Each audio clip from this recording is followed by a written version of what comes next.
Assalamualaikum warahmatullahi wabarakatuh. Salam sejahtera, salam perpaduan, salam perjuangan. Salam Melaka berbau pintar hijau bersih. Sakuturi Assalamualaikum. Sepian yang warmani hauma khaifa alaikum anabilad syukran. Marairen waren inturan umandai caran kacahau. Tuan-tuan dan perempuan, saya Muhammad Anwar Fahmi Haridas bin Abdullah selaku Presiden Pertubuhan Kebajikan Masyarakat Sivil memberikan pandangan merujuk kepada kepimpinan Tuanku Sultan dan Raja-Raja Melayu. Kita menjunjung tinggi perlembagaan persatuan. Kita menghormati Akta Polis 1967. Negara Malaysia adalah negara yang mengamalkan demokrasi berparlimen. Kita bukan negara totalitarian, authoritarian, rejim komunis, military. Saudara dan saudari, merujuk kepada perlembagaan persatuan Artikel 5 to 19, Freedom of Speech at any rally, choose your own school of thought, wise out. Maka hari ini kita tampil membantu kerajaan, membantu Yang Tuan Agong Raja-Raja Melayu dan rakyat Malaysia berkaitan idealisme MAFA, iaitu cegah COVID-19 Malaysia.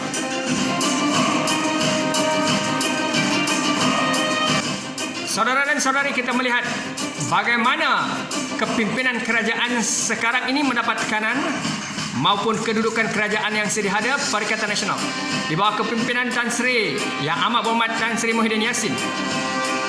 Ketika kerajaan PN ditubuhkan, UMNO bersatu PAS. Sebahagian daripada kepimpinan kerajaan Sarawak, parti-parti bebas, Barisan Nasional memberikan sokongan padu kepada Perikatan Nasional.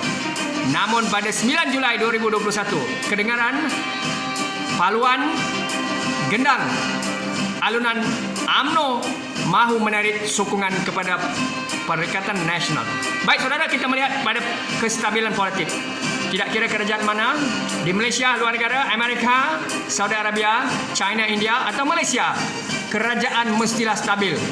Kalau kedudukan politik tidak stabil, bercelaru, mempunyai agenda untuk menggulingkan kerajaan ataupun kerajaan tidak stabil, ahli parlimen mahu melompat, kerusi 112 kerusi minimum tidak cukup, maka disitulah kerajaan tidak dapat bertindak secara efisien, konsisten, lestari, kredibel, berintegriti kerana kerajaan tidak stabil.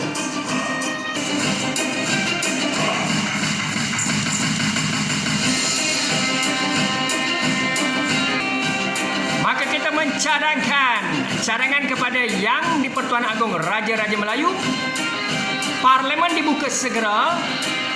Tuanku telah bertitah, kita mendoakan Yang Amat Berhormat Tan Sri Muhyiddin Yassin dan kerajaan, termasuklah Jemaah Menteri, Ahli Parlimen, Kerajaan dan Pembangkang, tampil lestari segera membuka parlimen untuk persidangan dan perbahasan.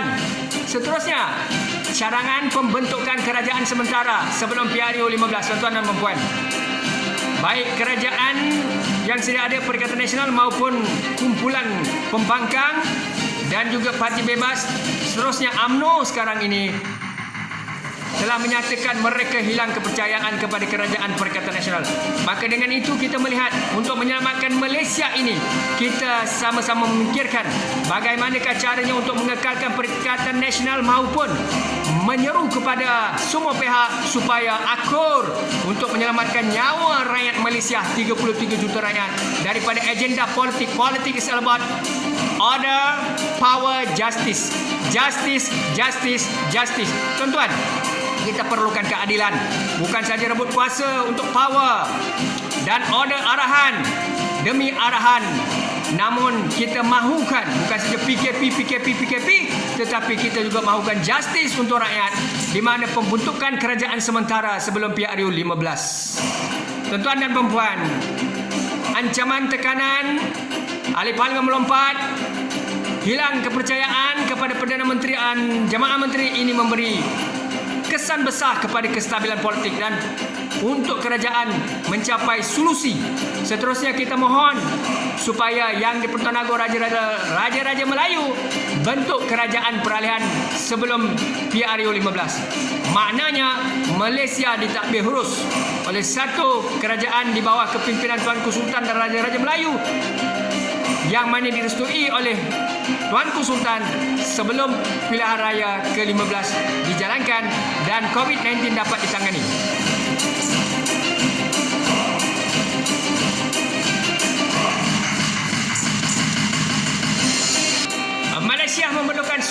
khas membendung COVID-19 di bawah naungan istana. Saudara dan saudari, dalam keadaan darurat, dalam keadaan kritikal, dalam keadaan raya amat memerlukan, kita merujuk kepada ketua negara iaitu Yang di-Pertuan Agong dan Raja-Raja Melayu bagi negeri-negeri termasuk TYT. Saudara dan saudari, kita mestilah meletakkan kepercayaan kepada Yang di-Pertuan Agong dan Raja-Raja Melayu untuk menyelamatkan Malaysia. Dalam keadaan perebutan politik dan kestabilan yang tidak menentu dan juga kegagalan yang memuncak dalam menangani COVID-19. Kita bukan mahu menyalahkan Kerajaan Perikatan Nasional atau kepimpinan Tan Sri Muhyiddin Yassin, tetapi kita melihat COVID sukar dikawal. Semua pihak perlu bersatu. Saudara dan saudari, Suruhanjaya khas ini dinaungi oleh Yang di-Pertuan Agong dan Raja-Raja Melayu. Dalam jawatan kuasa Suruhanjaya khas ini mestilah dilantik dalam kalangan Perdana Menteri sementara yang diperkenan oleh Tuanku dan juga Ketua Pembangkang dan seterusnya Ketua Kerajaan. Ketua Pembangkang juga sertai jawatan kuasa atau Suruhanjaya khas ini. Seterusnya, agensi-agensi kerajaan mestilah bersama dalam Suruhanjaya khas membendung COVID-19. Seterusnya, media memberikan laporan yang tepat, berterusan dan membawa apa saja agenda rakyat dan agenda kerajaan untuk memastikan supaya pengurusan krisis COVID dapat ditangani dengan lestari. Seterusnya, Majlis Profesor Negara ataupun sarjana profesor yang intelektual, critical thinker, bukan yang jenis mengikut lentok yang mana tunduk, namun di kalangan profesor-profesor yang berani, berintegriti, bermaruah, berprinsip, berkecuali, mestilah datang dengan inovasi idea yang relevan, signifikan, bukan mengampu. Saudara, seterusnya, Presiden-presiden NGO yang critical thinker, intelektual mestilah dipanggil, diletakkan dalam Suruhanjaya khas ini untuk membantu Yang di-Pertuan Agong dan Raja-Raja Melayu. Seterusnya, Ketua Kerajaan, Ketua Negara, Ketua Pentadbiran Sektor Awam dan sebagainya. Tuan-tuan dan perempuan, kita mahu Suruhanjaya khas membendung COVID-19 ditubuhkan segera di bawah naungan Istana Negara.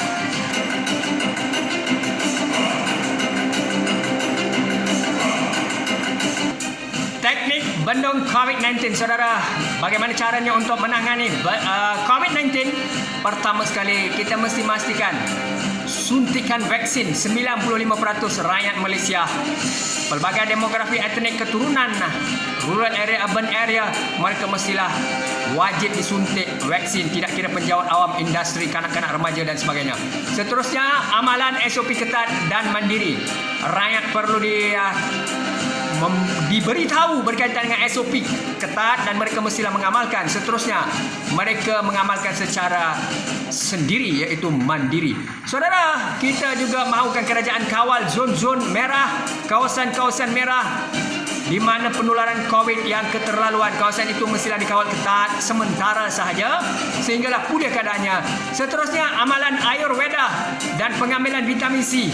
Kerajaan juga bukan saja harus bergantung kepada vaccination, tetapi kerajaan juga perlulah mendidik rakyat supaya mengambil vitamin C, buah-buahan, natural food dan apa sahaja amalan Ayurveda yang boleh mencegah COVID-19.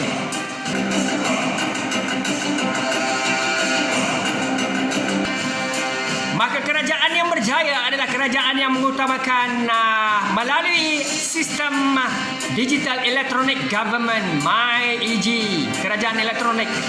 Saudara, pemulihan ekonomi Malaysia, kita tidak boleh lockdown, PKP lockdown, PKP lockdown, PKP tidak boleh, saudara, kerana ia memberi kesan seperti mana Amerika, China, India dan negara-negara seperti Singapura telah keluar daripada COVID-19. Malaysia perlulah segera think outside the box, critical thinking. Saudara, sistem digital, sektor awam dan industri, penjawat awam tidak boleh hanya duduk di rumah tunggu lockdown ataupun arahan kerajaan. Seterusnya, kerajaan dan ketua jabatan KSN mestilah menyuruh supaya sistem digital diaplikasikan segera, diwujudkan dalam semua sektor kerajaan persekutuan, federal, state, local government dan juga industri ataupun apa saja organisasi dari masa ke semasa. Saudara, kita maklum tentang industri 4.0, 5.0, teknologi. Mengapa kita masih melangut?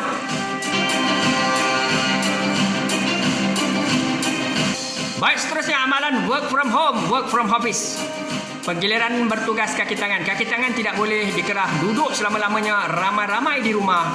Mereka perlulah bergilih antara mereka yang sihat, mengikut SOP, dan mereka layak bekerja bergilih-gilih hadir ke Federal State Local Government, industri maupun mana-mana sektor swasta. Saudara, amalan order di kaunter adalah budaya yang perlu disegerakan. Tidak perlu masuk ke organisasi, hanya perlu order di kaunter ataupun beratur mengikut SOP.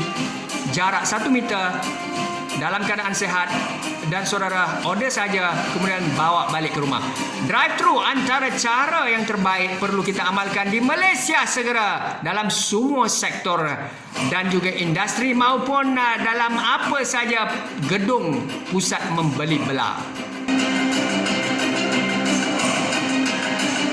Baik, bagi mereka yang tidak sihat, kuat-kuasakan larangan bekerja dan bersosial ketika dalam keadaan tidak sihat atau demam. Dilarang bekerja, dilarang bersukan di organisasi maupun taman riadah bagi mereka yang tidak sihat. Ambil ubat, sihatkan diri, kembali cergas, kembali bersosial dan bekerja.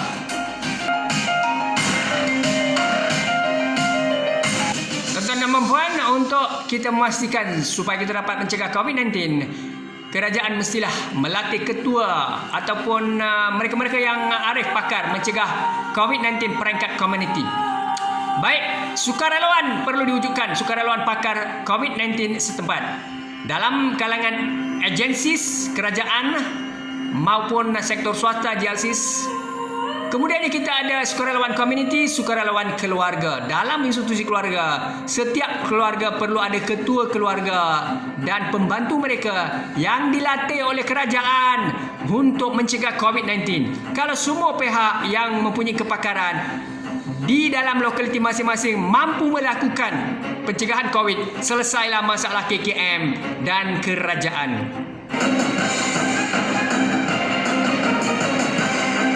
Kerajaan perlu segera mewujudkan pusat rawatan COVID berpusat. Saudara dan saudari, rawatan lokaliti khusus agensi komuniti keluarga perlu diwujudkan. Tadi pakar-pakar yang telah dilantik, tapi sekarang ini jangan bawa mereka keluar ke hospital-hospital kerajaan. Bagi kes-kes stage 1, stage 2 boleh dirawat dengan kepakaran tadi, dan di lokaliti yang setempat seperti dalam semua jabatan kerajaan atau JLC company, mereka mempunyai lokaliti khas karantin staf atau kaki tangan di keluarga, di bilik dalam rumah, maka karantin ahli keluarga masing-masing.